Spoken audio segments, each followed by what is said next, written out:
नमस्कार प्रिय ओडिशा। आज हूँ अक्टोबर 22 तारिख गुरुवार।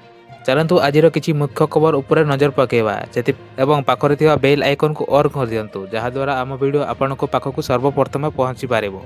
चलतु समय को नष्ट नक भिडटी को आरंभ। आज प्रथम खबर दीपावली अवसर में बोमा फुटी 2 जन युवक गुरुतर मानक एससीबी मेडिकल रे भर्ती करा जायछि। अवस्था संकटपूर्ण थिबा सूचना मिली। बोमा नहीं जाऊथुबा बेले दीपावली बोमा विस्फोरण होइथिला। चाउलगंज थाना अंपरना नगर में दीपावली बोमा विस्फोरण घटी। बाइक रे बोमा नहीं जाऊथुबा बेले अघटन घटीथिला। हठात बोमा फुटिबारु नियंत्रण हराई तले पड़िले गाड़ी चालक और साथी। 2 जन युवकों को एम्बुलेंस जोगे मेडिकल रे भर्ती करा जायछि। कटकर एससीबी मेडिकल रे 2 जन युवकों को चिकित्सा चली। 2 जनक अवस्था गुरुतर थिबा सूचना मिली। परवर्ती खबर उमुली गला कुनी कुनी पिलांक खुशी। आखि आगरे बड़ पिला नुआ पोशाक पाइले हेले कुनी पिला को मिलानी पोशाक। चलित शिक्षा वर्ष में राज्यर 3.5 लाख कुनी पिला पोशाक पाइबारु वंचित होइछंती, जाहाको नै अभिभावक महल में अशांति देखा देइछि। प्राक प्राथमिक व्यवस्था करी ब्याहबाह नेले हेले शिशुंकु भूली गले। एपरी एक दृश्य देखिबाकु मिलिछि सुंदरगढ़ जिला प्राथमिक विद्यालय रे स्कूल पोशाक दियाजिबो शुणिबा परे खुशी होई पड़िथिले कुनी छात्र छात्री। निर्धारित समय रे सारा राज्यर स्कूल रे स्वतंत्र उत्सव करी पोशाक दिगला, किंतु शिशु मानू डकागला नहीं कि पोशाक भी दिगला नहीं। राज्य में 3.5 लाख शिशु निराश होता बेले सुंदरगढ़ संख्या 10,647 शिशु बाटिका रे शिशुंक जत्न एवं प्राक शिक्षा पाई व्यवस्था करिसेंती सरकार। अन्यपटे स्कूल पोशाक कहीं जोगाई दिगलानी बोली प्रश्न उठाउछंती अभिभावक। परवर्ती खबर अफगानिस्तान और पाकिस्तान मध्य उत्तेजना एक सप्ताह अधिक धरी लगी रही। उभय देश परस्पर उपर आक्रमण करुछंती। एही समय रे 2 देश मध्य युद्धविरति होइथिला।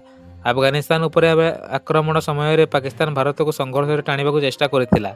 पाकिस्तान आक्रमण में भारत भूमिका ग्रहण करिथिबा अभियोग करिथिला, जाहाकू भारत सरकार कठोर भाव में प्रत्याख्यान करिथिला। यापर अफगानिस्तान भारत विरुद्ध अभियोग संबंध में एक विवृत्ति जारी करिछि। अफगानिस्तान सहित उत्तेजना मध्य पाकिस्तान प्रतिरक्षा मंत्री अफगान तालिबान पक्षर भारत एक प्रक्सी युद्ध चलाइथिबा अभियोग करिछि। परवर्ती खबर प्रधानमंत्री नरेंद्र मोदी गोवा रे आईएनएस विक्रांत रे नौसेना सहित दीपावली पालन करिसेंती।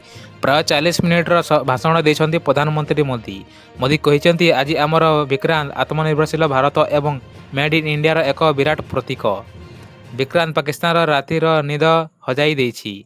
गत वर्ष प्रधानमंत्री गुजरात कच्छ गस्त करथिले, जेउठारे बीएसएफ स्थलसेना नौसेना एवं वायुसेनार सैन्यमानक सह ग्रहण रे दीपावली पालन करथिले। मोदी आहुरी कहते आज नौसेना भारतर प्रत्येक द्वीपर तिरंगा उड़ाऊँगी। आज भारत द्रुत गति प्रगति करुच्ची। आमर प्रयास होउछि विश्व दक्षिण में थिबा देशगुड़िक द्रुत गति प्रगति करवा। हाराहारी प्रति 40 दिन में गोटे स्वदेशी युद्ध जहाज किंबा बुड़ा जहाज नौसेना सामिल होउछि बोली प्रधानमंत्री नरेंद्र मोदी कहते। परवर्ती खबर सूचना अनुसार विश्व में बढ़िला चाउल संकट। विभिन्न देश में देखा जायछि चाउलर अभाव। तेबे सूचना अनुसार धान उत्पादन करने पछरे भारत एक असीर्ण देश अटे। हेले वर्तमान भारत में चाउल को नहीं एभली स्थिति कहीं उजुछि बोली प्रश्न सृष्टि होइछि।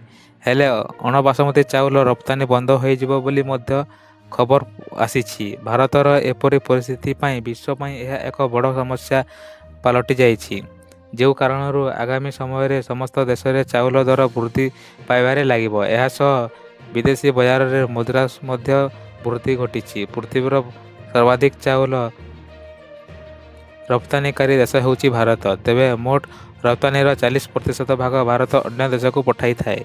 भारत आमदानी करिथांती 140 देश। 2022 मसीहार एक रिपोर्ट अनुसार भारत 22 मिलियन टन अणबासमती चाउल रप्तानी करिथिला। परवर्ती खबर आज लघुचाप आसंता काली नहीं पारे अवतापर रूप। आज दक्षिण पूर्व बंगोपसागर में लघुचाप सृष्टि होबार संभावना रही। यह पश्चिम उत्तर पश्चिम आड़क गति कर संभावना रही। काली दक्षिण बंगोपसागर केंद्रीय अंश और निकटवर्ती पश्चिम केंद्रीय बंगोपसागर अवतापर रूप नेबार संभावना रही। बिजुली घड़घड़ी और झटका पवन चाषी को ଆଞ୍ଚଳିକ ପାଣିପାଗ ବିଜ୍ଞାନ କେନ୍ଦ୍ର ତରଫରୁ ସତର୍କ କରାଯାଇଛି। ଆଜି କିଛି ସ୍ଥାନରେ ହାଲୁକାରୁ ମଧ୍ୟମ ବର୍ଷା ହେବାର ସମ୍ଭାବନା ରହିଛି। ପୁରୀ, ଖୋର୍ଦ୍ଧା, ନୟାଗଡ଼, ଗଞ୍ଜାମ, ଗଜପତି, କଳାହାଣ୍ଡି, କନ୍ଧମାଳ, ରାୟଗଡ଼ା ଆଦି ଜିଲ୍ଲାରେ ବର୍ଷା ହେବାର ସମ୍ଭାବନା ରହିଛି। ଘଣ୍ଟା ପ୍ରତି 30ରୁ 40 କିଲୋମିଟର ବେଗରେ ପବନ ବହିବାର ସମ୍ଭାବନା ରହିଛି। ଆସନ୍ତାକାଲି 23 ତାରିଖରେ ବର୍ଷା ହେବାର ସମ୍ଭାବନା ରହିଛି। 24 ତାରିଖ ବେଳକୁ ବର୍ଷାର ପରିମାଣ ବଢ଼ିବାର ସମ୍ଭାବନା ରହିଛି।